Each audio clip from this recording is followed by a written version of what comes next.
Right now on Denver 7 News, Colorado leaders refuse to wait around for federal gun control. The urgency couldn't be greater for measures like this. The changes that could come to 4 different Colorado cities. Is yours on the list? Plus, investigators now know what started one of Colorado's largest wildfires ever.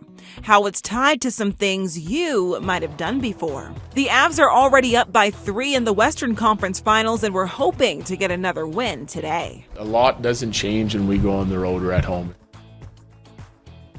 Good morning and welcome to Denver 7 News. I'm Jessica Crawford. And I'm Katie LaSalle. Thank you so much for joining us on this Saturday. Here's some stories we're following for you this weekend.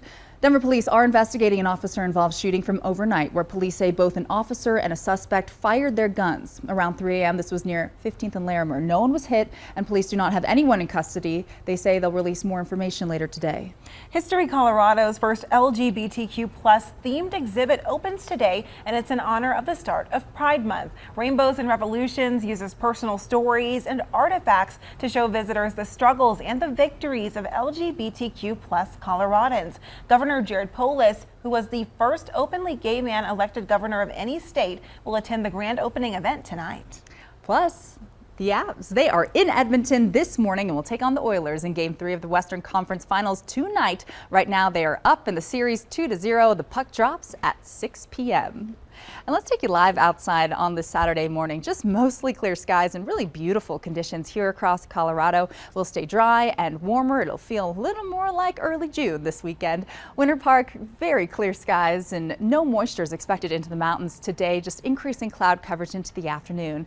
Here in Denver, it's 64 degrees right now. Winds are calm from the southwest, around 5 to 10 miles per hour. Temperatures elsewhere were already in the high 60s into Colorado Springs. A toasty afternoon expected over the southeastern corner of the state and into the mountains. 50s right now from Leadville up through Steamboat. Aspen already at 60 degrees. Out and about today, getting some fresh air. It's going to be 80s for our daytime highs, climbing to 80 degrees by noon, topping out at 83. We're under a mostly clear sky, and there's that cloud cover moving into the mountains. And we'll talk more about this chance for storms. Could see some strong storm activity from Burlington out east, and a better possibility for showers and storms tomorrow. Your full forecast still to come. And this morning, new information about the school shooting in Uvalde, Texas. Sources say the Uvalde School District Police Chief did not have a police radio on him during that shooting. Florida State Senator Roland Gutierrez says Chief Pete Arredondo was not in communication with anyone while responding. Arredondo is facing some serious criticism for making the call to not send officers sooner into the adjoining classrooms where that gunman killed 19 students and 2 teachers. It's still unclear if officers knew about those 911 calls being made by students who were inside of those rooms. And after a violent last 2 weeks, Coloradans gathered to honor the victims of mass shootings and to call for stricter gun control laws. The marchers on Friday all wore orange. That's the color that hunters wear to protect themselves and others from gunfire. They met near the Columbine Memorial. Congressman Jason Crow attended and called for a ban on assault weapons nationwide. Colorado Attorney General Phil Weiser spoke about the importance of protecting the gun control laws that have been passed here in the state. A bipartisan group of U.S. senators are negotiating a potential agreement on gun control and safety measures. In a rare evening address to the nation on Thursday, President Biden demanded lawmakers to act, putting forth several proposals. We need to ban assault weapons and high-capacity magazines. And if we can't ban assault weapons, then we should raise the age to purchase them from 18 to 21. Strengthen background checks. Enact safe storage law and red flag laws. Repeal the immunity that protects gun manufacturers from liability. Address the mental health crisis, deepening the trauma of gun violence and as a consequence of that violence. And the House next week could vote on a package of bills named Protecting Our Kids Act. Included is a measure to raise the age to purchase a semi-automatic rifle to 21. While there's discussion to push for tougher gun laws at the federal level, some Colorado cities are not waiting for Congress to act. Denver 7's Christian Lopez joins us live now. And Christian, 4 cities they plan to consider gun ordinances next week. They are, and Katie, Boulder County knows what it's like to go through a mass shooting, so now they are looking into possibly changing their gun laws. And the 4 cities that are considering this are Boulder, Lafayette, Superior, and Louisville. So they're looking at possibly banning the sale and possession of assault weapons and magazines that contain more than 10 bullets, raising the age to buy a gun to 21, outlawing open and concealed carry in sensitive places like hospitals, schools, and places of worship, establishing a 10-day waiting period to purchase a rifle or a gun. Tim Howard is a member of the Superior Board of Trustees, and he believes that if this is passed, these ordinances could serve as a wake-up call for lawmakers.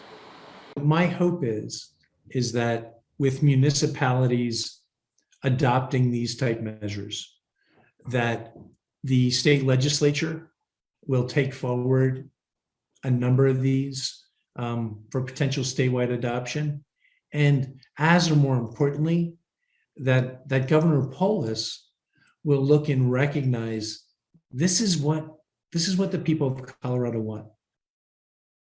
City council members in these communities will discuss these proposals on Tuesday. Of course, we'll let you know what comes out of it. Live this morning, I'm Christian Lopez, Denver 7. Christian, thank you. Investigators have now determined the destructive East Troublesome fire in Grand County was caused by a person. The wildfire, one of Colorado's largest ever, ignited in October of 2020, and over a nearly 2-month period, the fire scorched almost 200,000 acres and damaged or destroyed more than 500 homes or businesses. The U.S. Forest Service says that given the location and the time of the year that the fire started, it may have been ignited by a hunter, a backcountry camper, or by accident. Investigators are still trying to identify who started that fire and why. Aurora City Council member Danielle Jurinsky is preparing to sue Arapahoe County after she was falsely accused of abusing her child. Last month, Robin Nicita, a former Arapahoe County social worker and the partner of former Aurora Police Chief Vanessa Wilson, was charged with retaliation against an elected official. Investigators say Nicita falsely reported that Jurinsky for child abuse one day after Jurinsky criticized Wilson in a radio interview. Jurinsky was cleared of any wrongdoing. Nicita resigned as a social worker before her arrest. And in a notice of claim, Jurinsky's attorney alleges that Arapahoe County failed to train, supervise, or discipline Nicita or her supervisors. Jurinsky is seeking at least $1 million in damages. Colorado's primary is June 28th, and starting next week, Colorado clerks will start mailing out those primary ballots. Along with them, you'll likely get a text from a service called Ballot Tracks. It allows you to sign up to receive text alerts at each stage of the voting process. That way you can track your ballot all the way to it being verified. And today is your chance to hear from some of the Democratic candidates that you're going to see on your ballot. I'll be moderating the Greater Metro Denver Ministerial Alliance Candidate Forum. It starts at 10 a.m. today, and it's at the Friendship Baptist Church located at Fairfax in Denver. Well, it's the weekend, and that means it is time for our Denver 7 Things to Do. The largest used book sale in Colorado is happening this weekend at the Jeffco Fairgrounds. The Whale of a Used Book Sale. It runs through Sunday, and you can browse thousands of books there, DVDs and CDs as well. Tickets cost between $5 and $10. It is also the final Elephant Rock ride on Sunday. This ride has raised more than $1 million for local charities since 1987, and there are 3 courses this year. It starts tomorrow morning at 6 at the Douglas County Fairgrounds. You can register in person.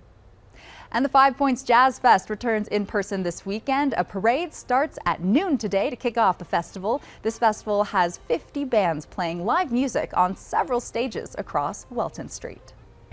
The party across the pond continues this morning. However, Queen Elizabeth is having to miss out on many of the activities.